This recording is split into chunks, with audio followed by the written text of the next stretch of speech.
हाँ, पचखाण धर्म के 22 प्रकार के आगार शास्त्रों में बताने में आए हैं। प्रतिदिन दैनिक क्रिया के अंदर हम अनेक प्रकार के पचखाण अपने जीवन के अंदर करते हैं। कभी उपवास का पचखाण करते हैं, कभी आइंबिल, कभी एकाशना, और कुछ नहीं तो नौकारसी और तिरियार चौवियार के पचखाण तो हम करते ही। लेकिन इन प्रत्येक पचखाण के साथ में अनेक प्रकार के आगार जो रहे हुए हैं। आगार का मतलब होता है छूट। संयोगवश, किसी परिस्थितिवश यदि इन अपवादों का सेवन करना पड़े,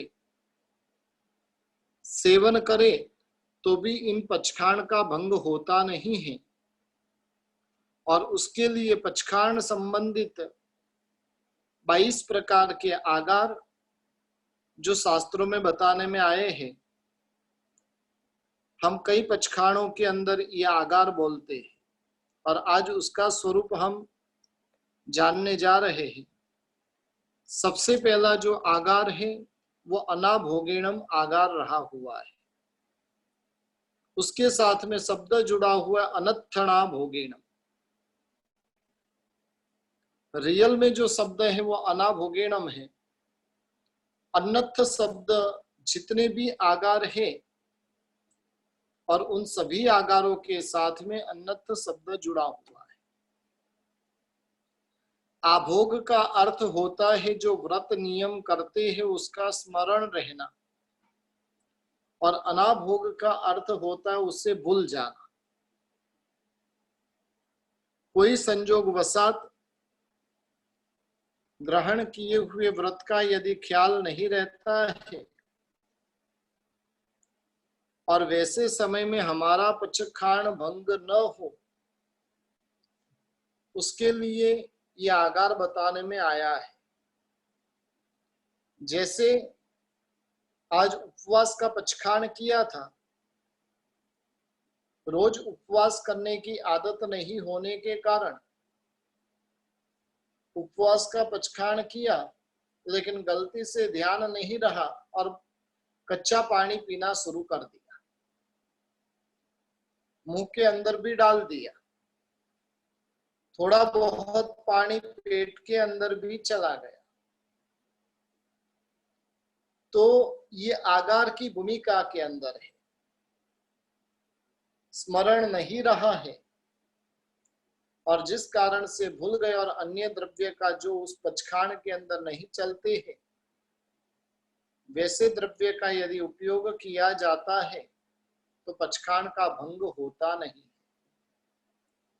लेकिन साथ ही साथ जैसे ही ख्याल आ जाए, आने के साथ में उसको मुंह से निकाल देना चाहिए। ख्याल आने के बाद भी यदि उसे पीते रहे, खाने के द्रव्य को खाते रहे, तो फिर वो आगार नहीं कहा जाता है, लेकिन पचखाण का भंग गिना जाता है। ये पहले नंबर का आगार रहा हुआ है।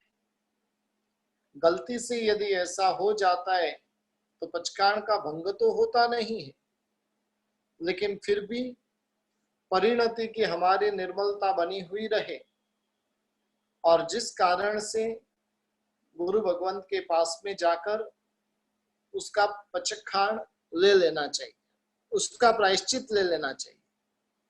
ये पहला आगार रहा हुआ है अनत्थणा भोगेण।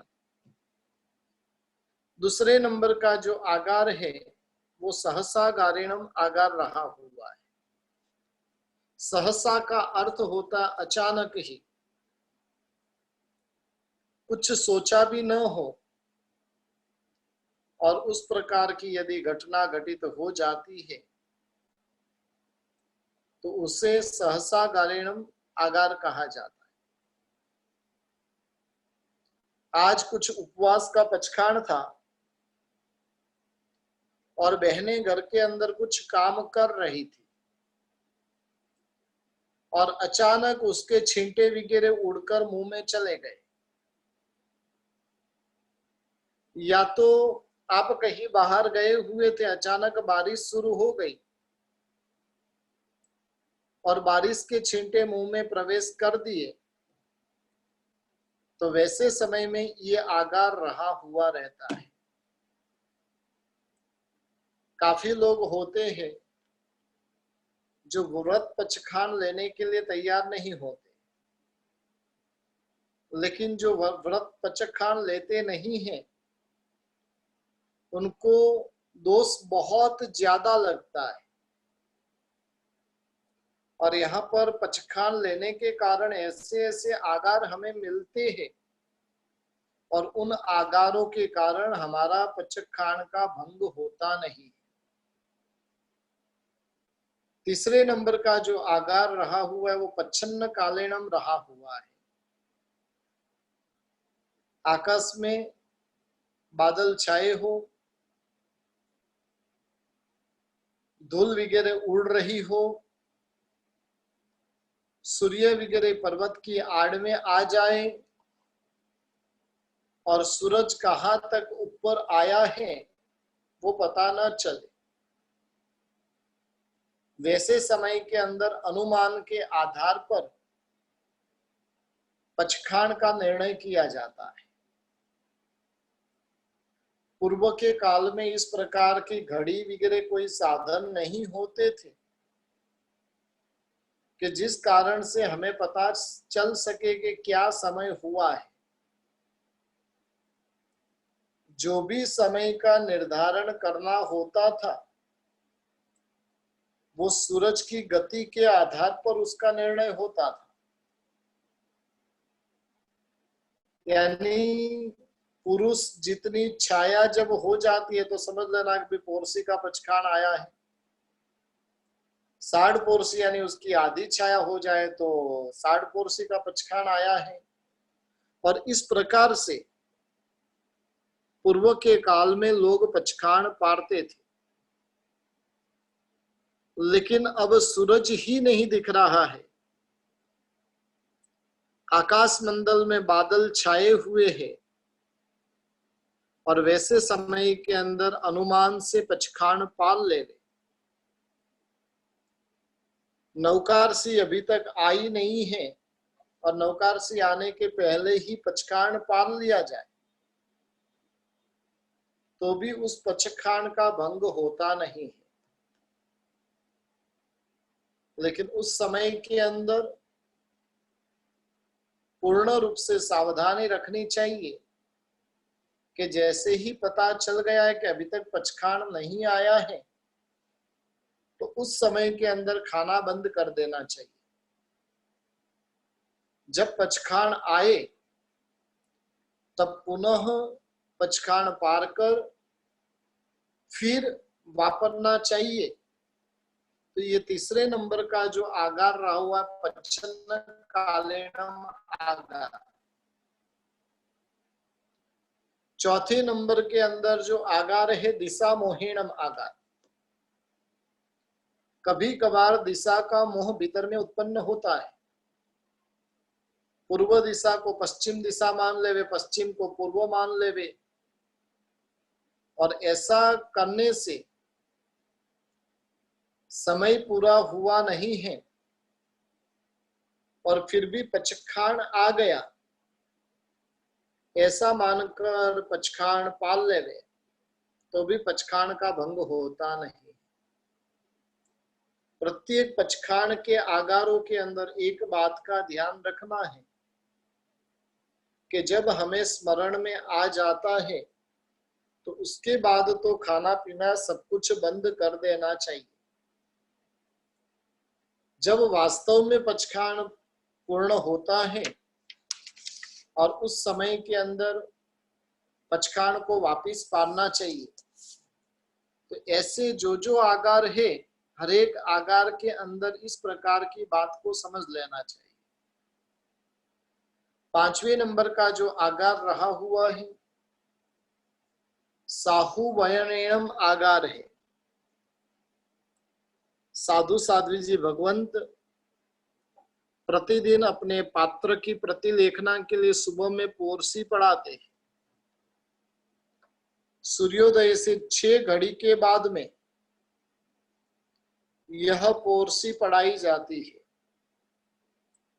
पोरसी पढ़ाने के पहले किसी साधु ने कहा कि भी पोरसी आ गई है। इसे सुनकर गृहस्थ समझे कि हाँ, पोरसी का पचखान आ गया, और वैसा समझकर यदि वो पचखान पाल लेता है तो भी पचखान का भंग होता नहीं है।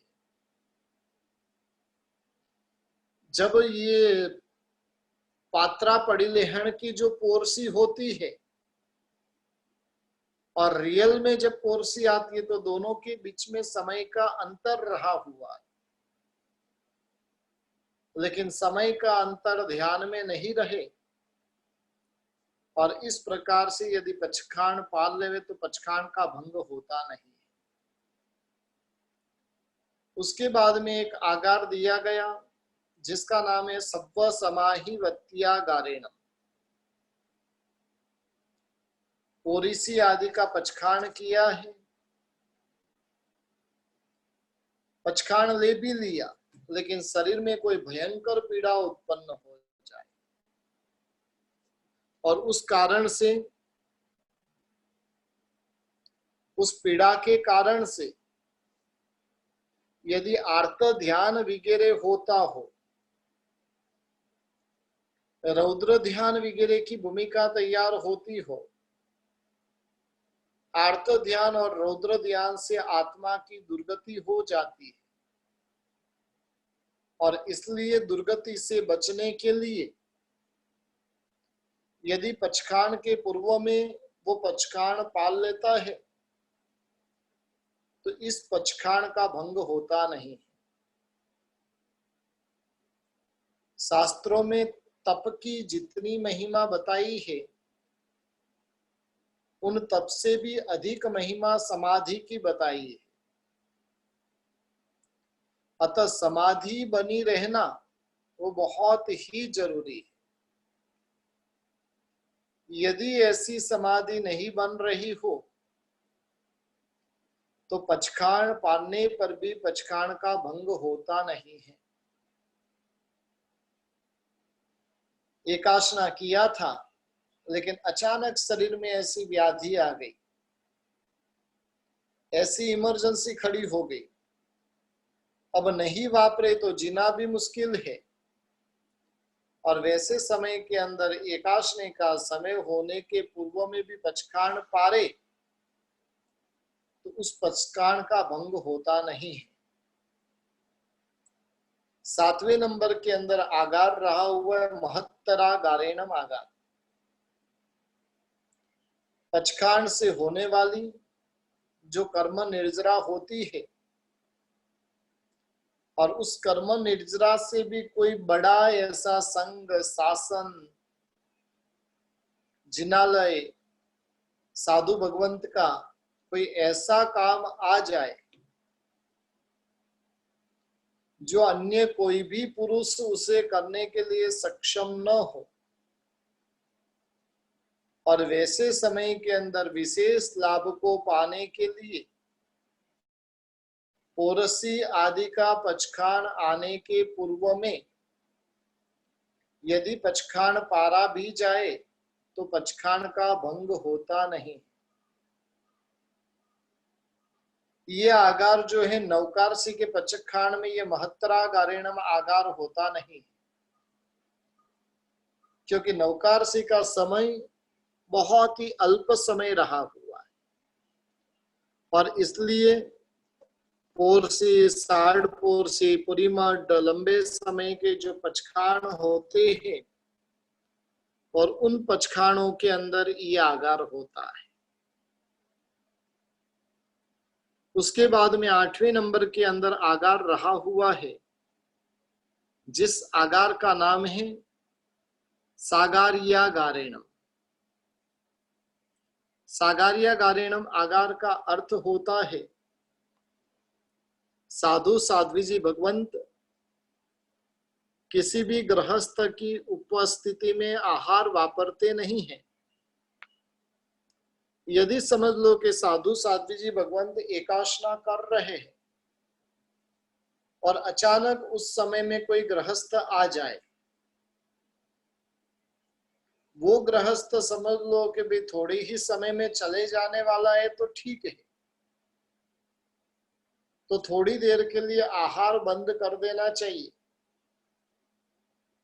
लेकिन ज्यादा समय तक यदि वो रुकने वाला रहे तो साधु साध्वी अपने स्थान से उठकर अन्यत्र जाकर भी एकाशना करे तो ये पचखाण का भंग होता नहीं।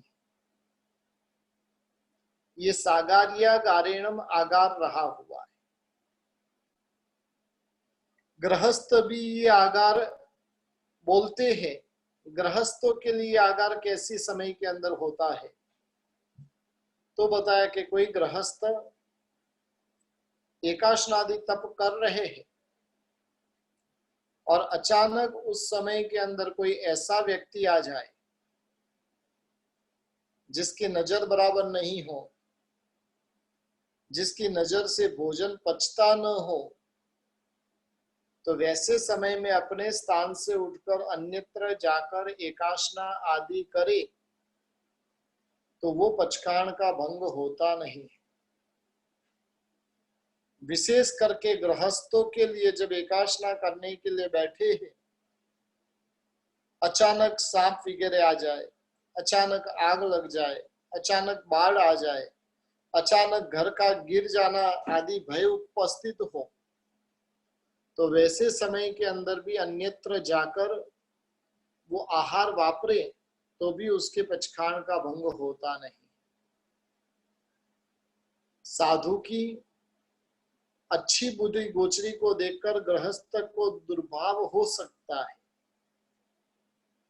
और इसलिए साधु संतों की गोचरी देखना हमें निषेध किया है। यदि समझ लो कि अच्छी गोचरी देखकर गृहस्थ सोचेगा ऐसा साधु जीवन क्या काम का, यहाँ पर तो पूरे दिन मजे ही मजे है, अच्छा अच्छा खा पी कर मस्ती से जीना है, और इस प्रकार के भाव उत्पन्न हो सकते हैं।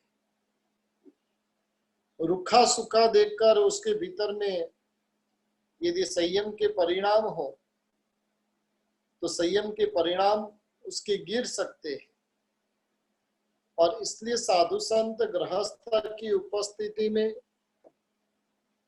कभी भी आहार ग्रहण करते नहीं। आओ इस प्रकार से सागार्या गारेणम आगार हुआ। सागार्या गारेणम आगार के बाद में औंटण पसारेणम आगार आता है। एकाशने आदि का पचखाण किया है और हाथ पैर वगैरह लंबे समय तक स्थिर कर नहीं बैठ सकते हैं,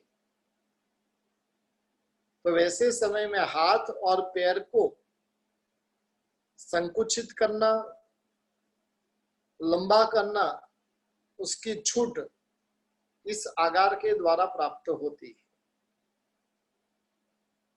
हाथ और पांव के अंगों को संकुचित करना, लंबाने की छूट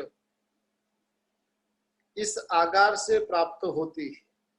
लेकिन साथ ही साथ ध्यान रखना चाहिए, किसी भी प्रकार का पचखाण यदि हम करते हैं तो वहां पर आहार वापरने का 48 मिनट के पूर्व में परिपूर्ण हो जाना चाहिए।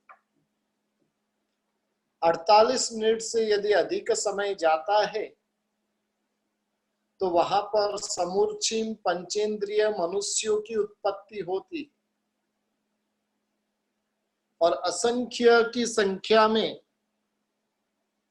उनकी हिंसा करने का पाप हमें लगता है। सामुदायिक रूप में जब पचखाण किया जाता है उस समय के अंदर वापरते वापरते घंटा 1.5 घंटा का समय व्यतीत हो जाता है। इसलिए वैसे समय के अंदर हमारा उपयोग होना चाहिए कि जो भी द्रव्य आया वो वापर कर मुझे अंतर्मुहूर्त के अंदर अंदर तो यहां से खड़े हो जाना है। 48 मिनट से यदि अधिक समय जाता है तो बहुत बड़ी हिंसा के भागीदार हम बनते। विशेष करके बड़े बड़े तप करने वालों को ये खास सावधानी रखनी है, कोई भी तप करे अंतर्मुहूर्त के भीतर में परिपूर्ण वापरना हो जाना चाहिए। यदि कोई संजोग वसात किसी किसी का खाना इतना धीरे से होता है और उसको यदि ऐसा संभवित नहीं है तो कम से कम 48 मिनट के पहले उस थाली को धोकर कपड़े से पोंछकर पुनः उस थाली में खाना शुरू करना चाहिए। पहले नंबर में 48 मिनट के अंदर परिपूर्ण ही कर देना है। काफी बार देखा जाता है वर्षित वगैरह का पालना होता है, 3-3, 4-4 घंटे तक बैठकर वापरते ही रहते हैं। अब वो आराधना कर रहे कि विराधना कर रहे वो ज्ञानी भगवंत ही जाने, लेकिन शास्त्रों में बताया कि 48 मिनट से 1 सेकंड ऊपर गई यानी उसमें समूर्छिम जीव उत्पन्न हो जाते और उनकी विराधना से बचने के लिए ये पूर्ण रूप से सावधानी रखनी चाहिए। फिर एक आगार रहा हुआ है गुरु अभुट्ठानेनम। एकासन आदि कर रहे हो और उस समय के अंदर यदि कोई महात्मा गोचरी के लिए आ जाए, जब कोई ज्येष्ठ साधु पाहुणे के रूप में यदि आ जाए यानी मेहमान साधु यदि कोई आ जाए तो वैसे समय के अंदर उनके प्रति का विनय भाव बताने के लिए एकासना करते करते भी अपने आसन से खड़े हो जाते हैं तो उनके पचखान का भंग होता नहीं है। ये गुरु अभुट्ठानेनम आगार रहा हुआ है। इसलिए गुरु जब आते हैं तो उस समय के अंदर खड़े हो जाना चाहिए। हालांकि बहुत सारे आगार वर्तमान के अंदर व्यवहार में प्रसिद्ध नहीं है, लेकिन शास्त्रों में इस प्रकार के आगार बताने में आए हैं। उसके बाद में जो एक आगार है पारिठा वणिया गारेणम आगार। साधु साध्वी जी भगवंतों को उतनी ही गोचरी बहरने का अधिकार है जितनी वो वापर सकते हैं। आहार बढ़ जाए तो उन्हें दूसरे दिन रखने की छूट नहीं है। इसलिए साधु साध्वी जी भगवंत को बहरते समय खूब ध्यान रखना पड़ता है, परंतु कभी कभार ध्यान नहीं रहा, गोचरी ज्यादा आ गई तो उसे न तो दूसरे दिन के लिए रख सकते, न गृहस्थ को वापिस दे सकते हैं। बड़ी हुई गोचरी को यदि पलटा जाए तो भी ज्यादा दोष लगता है। अतः गुरु की आज्ञा से एकासना आदि कर लेने के बाद भी इस आगार के अनुसार बढ़ी हुई गोचरी यदि वापरे तो पचखान का भंग होता नहीं है। साधु भगवंत एकासना कर कर खड़े हो गए थे और फिर गोचरी कोई बच गई और गुरु भगवंत ने आदेश किया कि भाई ये तुम वापर लो, तो वो साधु वापरे तो उसे ये दोष लगता नहीं। गुरुवाज्ञा से बड़ा हुआ आहार उपवास व आंबिल में भी वापर ले तो भी इस पचखान का भंग होता नहीं। लेकिन ये आगार है साधु साध्वी जी भगवंतों के लिए। बढ़ी हुई गोचरी में आहार और पानी दोनों हो तो 24 उपवास वाले भी ऐसा आहार वापर सकते हैं, परंतु पानी न बढ़ा हो तो 24 उपवास वाले वापर नहीं सकते। यह आगार एकासना से लेकर अट्ठम तक के पचखाण में होता है। यानी एकासना, ऐम्बिल, एकाठना, एकलठाण, निवी, उपवास, 2 उपवास, मैक्सिमम 3 उपवास। 3 उपवास के बाद में चौथे उपवास के तपस्वी रहे तो उनको बढ़ा हुआ आहार वपराया जाता नहीं। अब समझ लो कि उपवास वाले भी आहार वापरते हैं, तो वो आहार वापरते समय सतत उनका उपयोग होना चाहिए। वहां पर उनको खुश नहीं होना है, गुरु का आभार नहीं मानना है कि नहीं ऐसे भी मेरा तो तेला बहुत मुश्किल से हो रहा था, गुरुदेव आपने इतना आहार देकर बहुत बड़ी कृपा कर दी, नहीं इतना थोड़ा कुछ वापरने को मिल गया तो शरीर को सपोर्ट मिल गया, इस प्रकार से विचारना नहीं, लेकिन गुरु की आज्ञा का विचार करना है।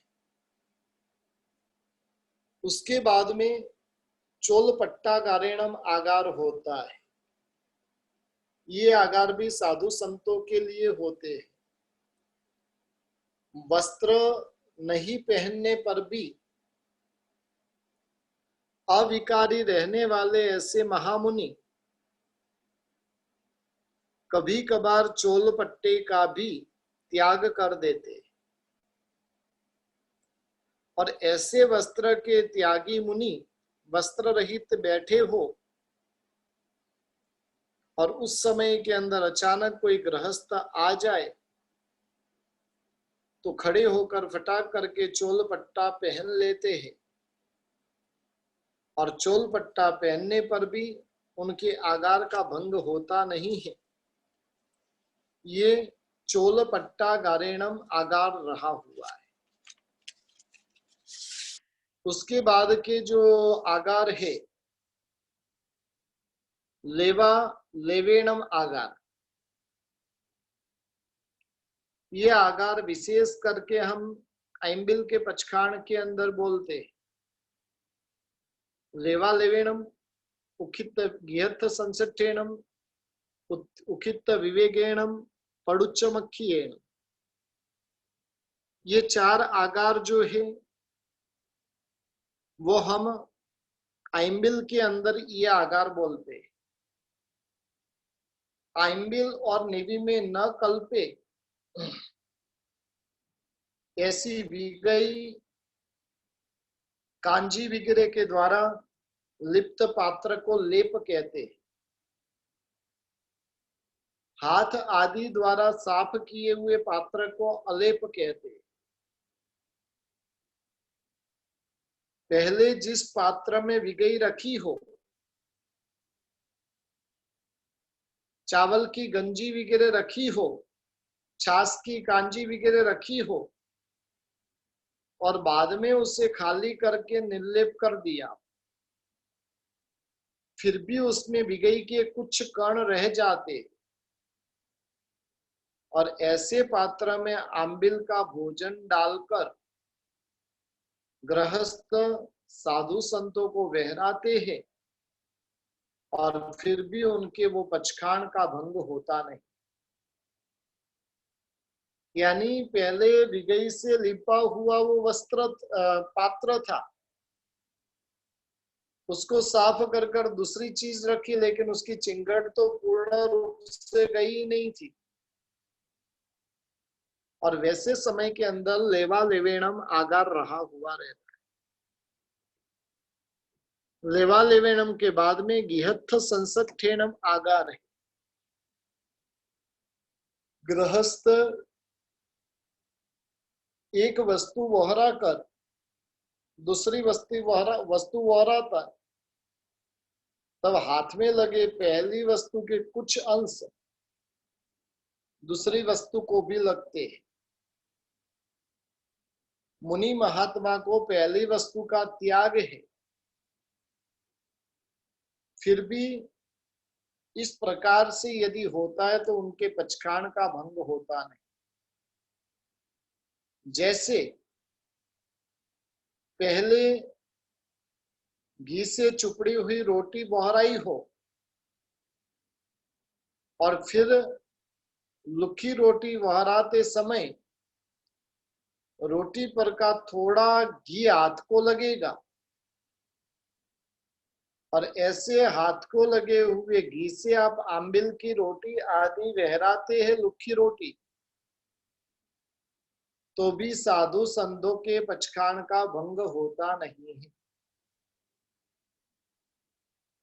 उसके बाद में उखित विवेकेणम आगार रहा हुआ है। उखित विवेकेणम यानी रोटी आदि के ऊपर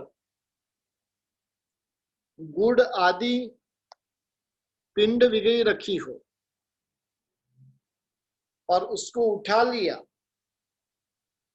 उठा लेने के बाद भी उसका कुछ अंश रह गया हो, तो ऐसे अल्प स्पर्श वाली ऐसी जो लुखी रोटी आदि जो आंबिल के द्रव्य होते हैं और वो साधु संतों को आंबिल के पचखाण के अंदर चलते। फिर पड़ुच्च मक्खियेणम आगार, रोटी को मुलायम बनाने के लिए निवी में न कल्पे इस प्रकार के घी आदि दिगई का हाथ लगने में आए, ऐसी अल्प लेप वाली रोटी निवी के पचखाण में लेने पर भी इस पचखाण का भंग नहीं होता। लेकिन ये चारों चार आगार जो है विशेष करके साधु संतों के लिए रहे हुए हैं, क्योंकि श्रावकों को तो स्वयं के लिए रसोई बनानी है, इसलिए पूर्ण रूप से उनको ध्यान रखना ही। लेकिन साधु संत जो है वो इस प्रकार का ध्यान खुद रख नहीं पाते और इस प्रकार से यदि कुछ मिश्रित हुई चीजें भी आ जाती है तो उनके पचखाण का भंग होता नहीं है। उसके बाद में पानी के 6 आगार बताए गए हैं। पाणस्य लेवेणवा, अलेवेणवा, अच्छेणवा, बहुलेवेणवा, ससिद्धेणवा और असिद्धेणवा। ये 6 प्रकार के जो आगार है वो पानी के आगार है। और पानी भी कैसा ले सकते, हालांकि वर्तमान में अपनी परंपरा है कि पानी जो लिया जाता है वो पानी हम उबाला हुआ पानी ही लेते हैं और किसी भी प्रकार के पानी का उपयोग वर्तमान के अंदर हम एकाशना व्यासना आदि तपों के अंदर करते नहीं हैं। लेकिन 6 प्रकार के आगार बताने में आए। लेवेन व आगार क्या होता है तो कि अनाज पकाने के बाद अनाज के कण के सही रहित जो स्वच्छ पानी को ओसामण कहते हैं। किसी भी प्रकार के धान को पकाने के बाद में जो उसका ओसामण रहता है और वो ओसामण को लेवेनवा कहा जाता है। इमली, खजूर और अंगूर को धोने के बाद में नितरा हुआ स्वच्छ पानी, इमली को धो लिया, खजूर को धो लिया, अंगूर को धो लिया और उसका जो पानी जिसमें खजूर आदि के चबाने का भाग न हो तो इस आगार के कारण अचित भोजी को चलता है। असन, खादिम और स्वादिम पदार्थों के रचकण जो मिश्र हो तो लेपकृत पानी के तिव्यार के पचखाण में इस आगार के कारण चलता है। फिर 11वां आगार रहा हुआ है शुद्ध निर्दोष जल की जो प्राप्ति के अभाव में छाछ आदि की आछ उसको अलेपकृत पानी मिले तो उपवास आदि में उस पानी का उपयोग करे तो भी पचखाण वगैरह का भंग होता नहीं। यह पानी जिस भाजन में रहता है उस भाजन को चिकना नहीं करता है और जिस कारण से उसको अलेपकृत कहा गया है। तीसरे नंबर के अंदर जो आगार रहा हुआ है वो अच्छेणवा आगार है। अच्छेणवा आगार का अर्थ होता है अच्छे यानी निर्मल जल, और उसको 3 बार उबाला देकर जो उबाला हुआ पानी होता है और वैसा पानी यदि तिव्यार उपवास आदि में पिया जाए तो उन पचखाण का भंग होता नहीं है। विशेष करके गृहस्थ को तो पानस के आगार में उबाला हुआ पानी ही पीना चाहिए। शेष 5 आगार गृहस्थ के लिए नहीं है लेकिन साधु साध्वी के लिए होते हैं। वर्तमान में मूर्ति पूजक समुदाय के अंदर बाकी 5 प्रकार का पानी उपयोग नहीं किया जाता है, सिर्फ ये तीसरे नंबर का पानी का ही उपयोग किया जाता है। चौथे नंबर के अंदर जो आगार रहा हुआ है बहुलेवेणवा आगार है। तिल का धोवण, चावल का धोवण आदि जो पानी होता है और वो पानी भी एकाशना आदि पचखाण के अंदर पी सकते हैं, इसलिए बहुलेवेणवा आगार रहा हुआ है। 5वें नंबर के अंदर ससिद्धेणवा आगार है। सिद्ध का अर्थ होता अनाज का दाना, यानी दाने के सहित जो जल होता है उस जल को ससिद्ध जल कहा जाता है। ओसामण आदि के अंदर पकाया हुआ दाना रह गया हो तो वैसा पानी पीने से भी ये पचखाण का भंग होता नहीं है और इसलिए ये आगार बताया हुआ है। और असिद्धेणवा आगार ससिद्ध जल को छोड़कर यानी दाने के बिना के जल को छोड़कर जो जल होता है उसको असिद्धेणवा कहा जाता है और वैसा जल पीने से भी पचखाण का भंग होता नहीं है। इस प्रकार से 22 प्रकार के आगार जो यहाँ पर पचखाण के अंदर बताए गए, और ये पचखाण जब करते हैं तो यदि आगारों का ज्ञान हमारे पास में होता है तो ही हमारा पचखाण शुद्ध कहा जाता है। यदि इस प्रकार का ज्ञान हमारे पास में नहीं है तो वो पचखाण अशुद्ध कहा जाता है। ऐसे 22 प्रकार के आगारों की बात आज हमने की है। प्रभु की आज्ञा के विरुद्ध कुछ भी कहने में आया हो